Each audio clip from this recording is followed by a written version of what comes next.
সবাইকে আমন্ত্রণ কুল স্পোর্টস 24 শিরোনাম শুনছিলেন, আপনাদের সাথে আছি আমি জহির সাগর। ভিগো ওয়্যার গার্ড প্রয়োজন মতো বাঁকানো যায়, অধিক চাপেও ভাঙে না। ভিগো। শুরুতেই কুলের সৌজন্যে জানাবো টি-20 বিশ্বকাপের খবর।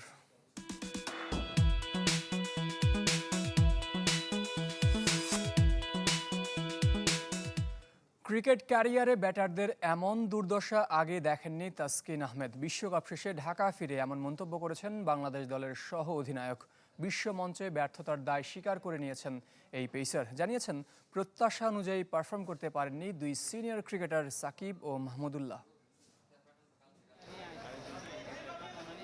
ক্লান্ত পরিশ্রান্ত, তবে ওসবের চেয়ে রাজ্যের হতাশায় নিমজ্জিত টিম বাংলাদেশ। সেন্ট ভিনসেন্ট থেকে ঢাকায় দীর্ঘ ভ্রমণ শেষে দেশে ফেরার মুহূর্ত হতে পারত রঙিন উৎসবের, কিন্তু কোথায় কি। কোনো মতে বিমানবন্দর ছেড়ে যেতে পারলেই বেঁচে যায় নাজমুল শান্তর দল। আন্তর্জাতিক ক্রিকেটে এক যুগের পথ চলায় সেমিতে আফগানিস্তান, ওদের কাছে হেরে সমালোচনার মুখে চন্দিকা হাথুরু সিংহের শিষ্যরা। বিশ্বকাপ ব্যর্থতার দায় স্বীকার করে নিয়েছে অকপটে। পজিটিভ আছে, বাট নেগেটিভের সংখ্যাটা একটু বেশি, কিন্তু আসলে সবার মধ্যে আমরাও একটু হতাশ। আমরা জিতার চেষ্টাই করেছিলাম প্রথমে 12 ওভারের মধ্যে, পরে যখন আমরা বুঝতে পারলাম 12 ওভার আসলে চেস করা পসিবল না, তখন নর্মালি ট্রাই করছিল সবাই, তাও জিততে পারিনি। বিশ্বকাপে সবচেয়ে বেশি ঢুকেছে ব্যাটাররা। টপ অর্ডারের অফ ফর্ম, মিডল অর্ডারের অধারাবাহিকতা, ফিনিশিং ব্যর্থতা। তারপরও সুপার এইটে বাংলাদেশ হয়তো অনেকের মতে এটাই অনেক। ব্যাটিং ইউনিট নিয়ে তাসকিনের ব্যাখ্যা আর কি হতে পারে। এত লম্বা কখনোই আমি ক্রিকেট খেলার পরে বাংলাদেশ টিমের হয়ে লাস্ট 10 বছর ধরে প্রায় খেলতেছি, তো কখনোই এরকম লম্বা ব্যাটিংয়ে ব্যাট টাইম দেখিনি। আশা করি এটা খুব দ্রুতই কেটে উঠবে ইনশাল্লাহ। সমর্থকদের কাঠগড়ায় সাকিব মাহমুদুল্লাহর মতো ক্রিকেটারও। দুই সিনিয়র প্রত্যাশা অনুযায়ী পারফর্ম করতে না পারায় তৈরি হয়েছে সংকট। এত সব অপ্রাপ্তির মাঝে বোলারদের পারফরমেন্সে তৃপ্ত পেস ইউনিটের নেতা তাসকিন। তানজিম, সাকিব, রিশাদ এরা লিডিং উইকেট টেকারদের মধ্যে টপ 5-এর মধ্যে ছিল, আর রিশাদ স্টিল আছে। দুইজন সিনিয়র খেলোয়াড়ের অফ ফর্ম আমাদের দলে, তারা ফর্মে না থাকে অবশ্যই আমাদের ইফেক্ট পড়েছে। একদিন আগে ঢাকায় ফিরেছেন সাকিব আল হাসান, দলের সঙ্গে ফেরেননি লিটন দাস ও সৌম্য সরকার। 19 জুলাই ঢাকায় আসবেন কোচিং স্টাফের সদস্যরা। হারের তিক্ততা নিয়ে আপাতত বিশ্রামে ক্রিকেটাররা। আরিফুল ইসলাম, চ্যানেল 24, ঢাকা। বাংলাদেশ এবারের বিশ্বকাপে সবাইকে হতাশ করেছে, মনে করেন কিংবদন্তি ক্রিকেটার স্যার ক্লাইভ লয়েড। ক্রিকেটে উন্নতি করতে হলে টেস্টে মনোযোগ বাড়ানোর পরামর্শ দিয়েছেন তিনি। তার চোখে টি-20 প্রদর্শনীর মঞ্চ, আর টেস্ট ক্রিকেট সত্যিকারের পরীক্ষা। বার্বাডোস থেকে রিজওয়ানুজ্জামানের রিপোর্ট। ৭৯ বছর বয়সেও ক্রিকেট তার ধ্যান জ্ঞান। ওয়েস্ট ইন্ডিজের সাফল্য পুরুষ, নানা পরিচয়ে নানাভাবে জড়িয়েছিলেন ক্যারিবিয়ান ক্রিকেটে। অধিনায়ক হিসেবে জিতেছেন 2 বিশ্বকাপ, ছিলেন নির্বাচক, ম্যাচ রেফারি। তিনি স্যার ক্লাইভ লয়েড, কিংবদন্তি ক্রিকেটার। বিশ্বকাপের দেশে তার সঙ্গে দেখা হয়ে গেল বার্বাডোসের রস ইউনিভার্সিটির লয়েড এরস্কিন স্যান্ডিফোর্ড সেন্টারে। মনের জানালা খুলে দিয়ে কথা বলেছেন ক্রিকেট নিয়ে। বাংলাদেশের পারফরমেন্স তাকেও ব্যথিত করেছে। বাংলাদেশ ভালো পারফর্ম করতে পারেনি, তবে করা উচিত ছিল। তাদের বেশ কজন ভালো ক্রিকেটার আছে।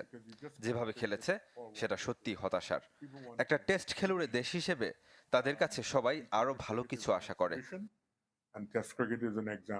সমস্যার সমাধানও নিজের মতো করেই দিয়েছেন। আমার সাজেশন টেস্ট খেলা বেশি 2 বা 3 ম্যাচ না খেলে 5 টেস্ট খেলতে হবে। 12,000 মাইল পেরিয়ে অস্ট্রেলিয়ায় গিয়ে ওয়েস্ট ইন্ডিজ মাত্র 2 টেস্ট খেলেছে। এটা ননসেন্স। শুধু বড় দল নয়, সবার জন্য একই কথা। বসে সিদ্ধান্ত নিতে হবে কিভাবে ক্রিকেট খেলতে চান। আমি টি-20কে দেখি প্রদর্শনী হিসেবে, টেস্ট ক্রিকেট পরীক্ষা।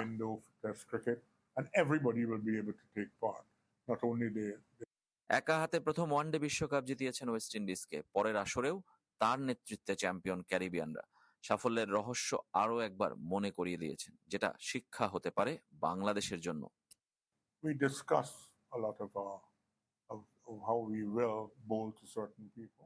সে সময় আমরা সবাই মিলে বসতাম, আলোচনা করে সিদ্ধান্ত নিতাম। এখনকার মতো এত সুযোগ সুবিধা ছিল না, অ্যানালিস্টও না। 14 জন ক্রিকেটারের সাথে 2 জন কোচ ছিল। এখন তো 28 জনের বিশাল বহর, সুখে দুঃখে একসাথে থাকতাম, আমাদের কোনো সমস্যা ছিল না। আমরা জিততে চাইতাম দেশকে গর্বিত করতে। We just gelled together. সেই দলের স্যার গ্যারফিল্ড সোবার্স ক্লাইভের অল টাইম ফেভারিট, আর বর্তমান প্রজন্মে Virat Kohli.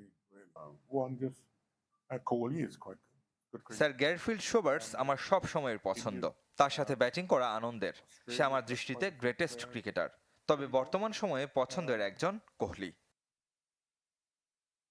England have got cricket নিয়ে নির্লভ লয়েড খেলাকে সম্মান জানিয়ে লোভী হতে মানা করেছেন অন্যদেরও।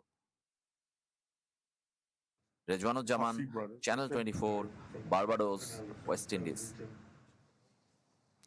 কাল টি-20 বিশ্বকাপ ফাইনাল, তবে এর আগে ফ্লাইট জটিলতায় নির্ধারিত সময়ের 6 ঘন্টা পর ফাইনাল ভেন্যু বার্বাডোসে পৌঁছেছে দক্ষিণ আফ্রিকা ক্রিকেট দল। সেমিফাইনাল জিতে বার্বাডোস যাওয়ার পথে ত্রিনিদাদের পিকারো বিমানবন্দরে আটকা পড়েন প্রোটিয়ারা। সঙ্গে আইসিসির কর্মকর্তা এবং আম্পায়াররাও ছিলেন। স্থানীয় সময় বিকাল 4:30টায় ত্রিনিদাদ ছাড়ার কথা ছিল চার্টার্ড বিমানটি, তবে একটি ব্যক্তিগত বিমানে ল্যান্ড করতে ঝামেলা হওয়ায় বন্ধ করে দেওয়া হয় বার্বাডোসের গ্রান্টলি অ্যাডামস এয়ারপোর্ট। এতে করে 6 ঘন্টা পিছিয়ে যায় ফ্লাইট। অধিকাংশ ক্রিকেটারের সাথে তাদের পরিবারের সদস্যরাও ছিলেন।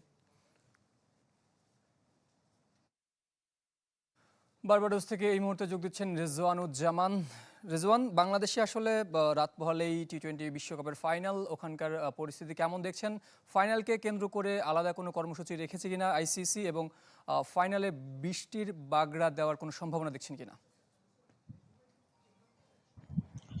সাগর, আপনি ঠিকই বলেছেন, একদমই শেষ মুহূর্তে চলে এসেছে টি-20 বিশ্বকাপ। আর মাত্র এক ম্যাচ বাকি চ্যাম্পিয়ন খুঁজে নেওয়ার জন্য। নতুন না পুরনো কেউ চ্যাম্পিয়ন হবে সেটা কিন্তু বলে দিবে আগামীকালকের সেই ফাইনাল। এবং এই ফাইনালকে ঘিরে বার্বাডোসে যদি বলি যে খুব বেশি বাড়তি উন্মাদনা কিন্তু আমরা দেখিনি। ওয়েস্ট ইন্ডিজে আমরা এমনিতেই ক্রিকেট নিয়ে আগ্রহ আলোচনা সব জায়গায় দেখিয়েছি, বার্বাডোসেও তেমনটাই, যেটা যুক্তরাষ্ট্রে খুব বেশি ছিল না।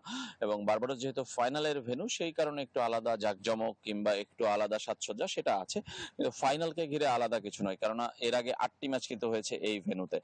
আর দুই দলকে নিয়ে আলাদা কোনো কর্মসূচি আইসিসি রেখেছে কিনা সেই প্রশ্ন রেখেছিলেন, সেটা কোনো আমরা এখনো জানি না। কারণ ভারত দল আজকে সকালে কিন্তু এই বার্বাডোসে এসে পৌঁছেছে। এবং সেটা যদি আমরা বলি, দক্ষিণ আফ্রিকার কথা আপনিই বলছিলেন যে নানা ধরনের জটিলতা কাটিয়ে তারা এসে ফিরেছে। সেই বিচারে এই দুই দল আসলে খুবই ক্লান্ত পরিশ্রান্ত। সেমিফাইনাল খেলেছে একদিন আগে, তারপরে জার্নি করে এসেছে, নানা সমস্যা কাটিয়ে এসছে ফাইনালের ভেন্যুতে। তাই এই দুই দলের আসলে একসাথে দেখা হওয়াটাও হচ্ছে না ফাইনালের আগে। অন্য টুর্নামেন্টগুলোতে আমরা জানি যে দুই ক্যাপ্টেন মিলে ট্রফি উন্মোচন করেন, সেটার আনুষ্ঠানিক কোনো কর্মসূচি এখন পর্যন্ত আইসিসি জানেনি। হয়তোবা হোটেলে সেটা হলেও হতে পারে, কিন্তু আমরা এখনো জানি না। আর সংবাদ সম্মেলন কিংবা অনুশীলন, সেটা আমি বলে রাখি যে ভারত দল আজকে বিশ্রামে আছে, কোনো ধরনের অনুশীলন করবে না। ভারতের কোচ রাহুল দ্রাবিড় গতকালই কিন্তু করে এসেছে গায়ানাতে সংবাদ সম্মেলন। আর আজকে সাউথ আফ্রিকা কিন্তু বার্বাডোসে দুপুর বেলা, এখানকার সময় 1টার সময়, বাংলাদেশ সময় রাত 11টার সময় কিন্তু সংবাদ সম্মেলন করবে। এবং বাংলাদেশ সময় রাত 12টা এবং এখানকার দুপুর 2টায় কিন্তু মানে ঐচ্ছিক অনুশীলন করবে। সব মিলে এই ছিল এখানকার পরিস্থিতি। আর বৃষ্টির কথা একটা শেষ কথা বলে রাখি যে 70% বৃষ্টির সম্ভাবনা আছে ফাইনালের দিন কালকে। যদি ফাইনাল খেলা না হয় ওই দিনে, তাহলে কিন্তু রিজার্ভ ডেতে গড়াবে, এবং রিজার্ভ ডেতেও খেলা না হলে দুই দল যুগ্ম চ্যাম্পিয়ন হবে। তবে আমরা আশা করি বৃষ্টির সম্ভাবনা থাকলেও কালকেই ফাইনাল খেলাটা শেষ হবে। সাগর, অসংখ্য ধন্যবাদ। রেজওয়ানুজ্জামান যোগ দিয়েছিলেন সুদূর ওয়েস্ট ইন্ডিজ থেকে, জানাচ্ছিলেন বিশ্বকাপ ফাইনালের আগেরকার অনেক তথ্য। চলে যাচ্ছি পরবর্তী সংবাদে। এটা আইসিসির নয়, ভারতের টুর্নামেন্ট। টি-20 বিশ্বকাপ পক্ষপাতের অভিযোগ এনেছেন ইংল্যান্ডের সাবেক অধিনায়ক মাইকেল ভন। এর প্রতিবাদ সামাজিক যোগাযোগ মাধ্যমে করেছেন ভারতের সাবেক এবং বর্তমান ক্রিকেটাররা। তবে টিম ইন্ডিয়া যে বাড়তি সুবিধা পাচ্ছে তা স্বীকার করেছেন সঞ্জয় মাঞ্জরেকর।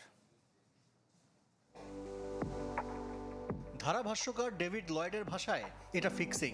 সাবেক ইংলিশ অধিনায়ক মাইকেল ভন বলছেন এটা ভারতের টুর্নামেন্ট। পাকিস্তানের কিংবদন্তি ইনজামামুল হকের দাবি, বিগ 3 বলে এখন আর কিছু নেই, বিগ 1 আছে শুধু। টি-20 বিশ্বকাপ শুরুর আগে থেকেই ভারতকে সুবিধা দেবার অভিযোগ উঠেছে। টুর্নামেন্ট যত সামনে গিয়েছে অভিযোগগুলো আরও তীক্ষ্ণ হয়েছে। বিশেষ করে সাবেক ইংলিশ ও পাকিস্তানি ক্রিকেটাররা একের পর এক ষড়যন্ত্র তত্ত্ব বের করছেন।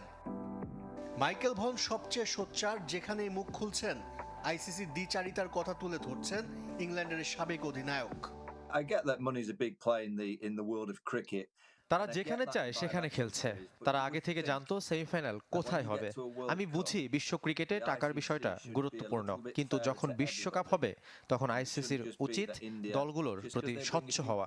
এখানে কারো পক্ষপাত করতে পারে না।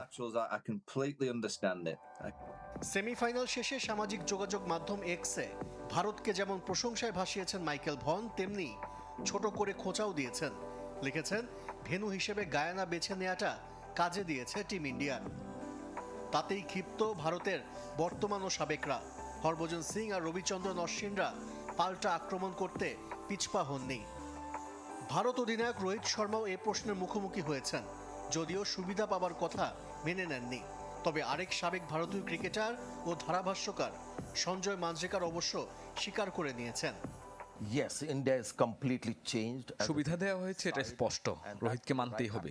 সে বলতে পারবে না যে এটা তাদের কাজ সহজ করে দেয়নি। নকআউট পর্বে ভারতের জন্য মূল সমস্যা। তবে আপনি যখন আগে থেকে জানবেন যে সেমিফাইনাল হবে গায়ানায়, তখন আপনি স্কোয়াডে রাখবেন 4 স্পিনার।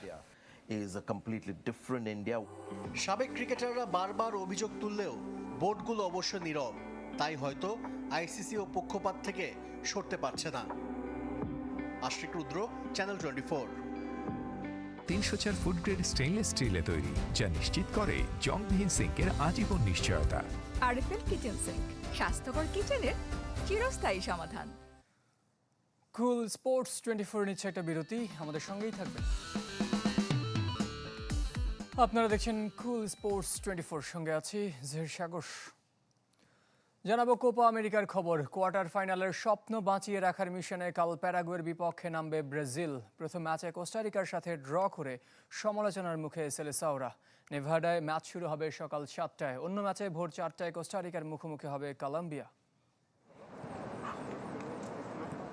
হলুদ রংটা বড্ড বিবর্ণ, মাঠে ছন্দ নেই। গ্যালারিতে সাম্বা নৃত্য রূপ নিয়েছে দীর্ঘশ্বাসে। শুধু নামটাই আছে, যা দিয়ে ফেভারিটের তকমাটা কোনো রকমে আঁকড়ে আছে সেলেসাওরা। কোস্টারিকার সাথে গোলশূন্য ড্র বদলে দিয়েছে সব হিসাব নিকাশ। শিরোপা তো বহু দূরের পথ, কোয়ার্টার ফাইনাল খেলাই যেন এখন কঠিন। তাই প্যারাগুয়ের বিপক্ষে অতি সতর্ক 2019 চ্যাম্পিয়নরা। কোচ দরিভাল জুনিয়রও যথেষ্ট চাপে আছেন। তার অধীনে ব্রাজিল কোনো ম্যাচ না হারলেও জয় মাত্র 2টিতে, বাকি 3টি ড্র। তাই প্যারাগুয়ের বিপক্ষে পূর্ণ পয়েন্ট ছাড়া বিকল্প নেই সেলেসাওদের। ব্রাজিলের চিন্তার নাম আক্রমণ ভাগ। গোলের সুযোগ তৈরি করলেও ফিনিশিংয়ের বড্ড অভাব চোখে পড়েছে শেষ ম্যাচে। তাই বাড়তি চাপ Vinicius junior, Rodrigo, এনরিকদের।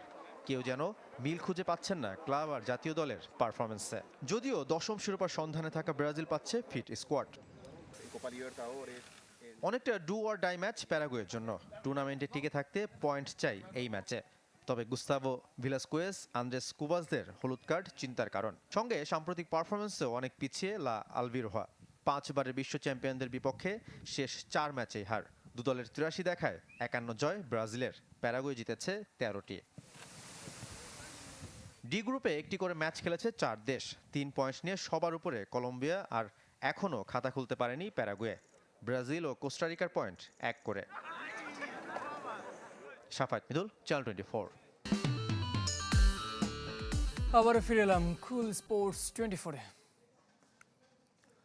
Bangladesh football ফেডারেশনের বার্ষিক সাধারণ সভা বা এজিএম আগামীকাল সকাল 11টায় রাজধানীর একটি 5 তারকা হোটেলে হবে ফেডারেশনের শীর্ষকর্তা এবং ডেলিগেটদের এই মিলন মেলা। এজিএমের 12 আলোচ্য সূচির মধ্যে বেশিরভাগই আনুষ্ঠানিকতা মাত্র। তবে 11 নম্বরটি বেশ আলোচিত। নির্বাচনের আগে বাড়তে পারে ফুটবল ফেডারেশনে ভোটার। নারী ফুটবল লিগের শীর্ষ 4 দলের কর্তাদের ভোটার করার বিষয়ে আলোচনা হবে এই সাধারণ সভায়, যা নির্বাহী কমিটি থেকে অনুমোদন হয়ে এসেছে। এবছরের নির্বাচনের আগে হবে আরও একটি এজিএম। অবশ্য সেটি নির্বাচনী এজিএম হওয়ায় কার্যত এই সাধারণ সভাটা কর্মকর্তা এবং ডেলিগেটদের কাছে বেশ গুরুত্বপূর্ণ। এই ছিল কুল স্পোর্টস 24-এর এখনকার আয়োজন। খেলা সব আপডেট এবং রিপোর্টগুলো দেখতে ভিজিট করুন facebook.com/sports24team এই পেজে। ধন্যবাদ সঙ্গে থাকার জন্য।